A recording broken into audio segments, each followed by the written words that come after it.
All right, so a lot of people have been asking me, what are the craziest takes in anime? And I think number one is easily going to be sub versus dub. I think the argument of sub versus dub is completely stupid and it has no place in the anime community, especially in the big 2026. I'm someone who used to enjoy a lot of sub, and back in the day, that's pretty much what I preferred. And I always used to kind of sit in that bandwagon. I'm not gonna lie, I was in that bandwagon of hating on people that watch dub. But over the years, I think I've kind of come to really appreciate just how much anime has grown, where a lot of people who've never watched it are getting into it, they're really enjoying it.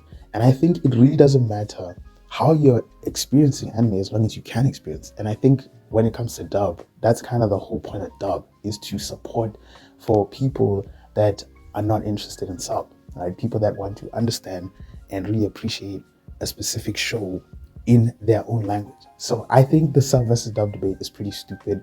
And I think at the end of the day, watch what you want, just don't be corny.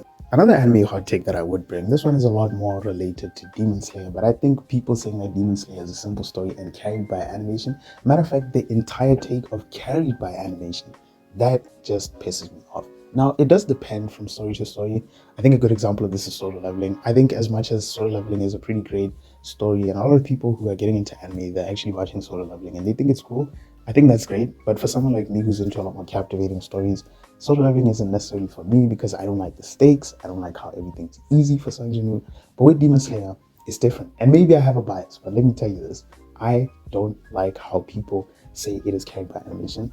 If that's what makes a story good, then yeah, it's carried by animation. Like no shit. Like like of course it's going to be carried by animation. And not only that, I hate how people say that the story as a whole is not complex. When that's not true at all, I do think the story is very complex. And even if you want to call it simple, I don't think that's a bad thing. You don't necessarily have to make a story complex for it to be good. A story can be complex and still be bad. Great example of this is Index. If you know Index, you know what I mean.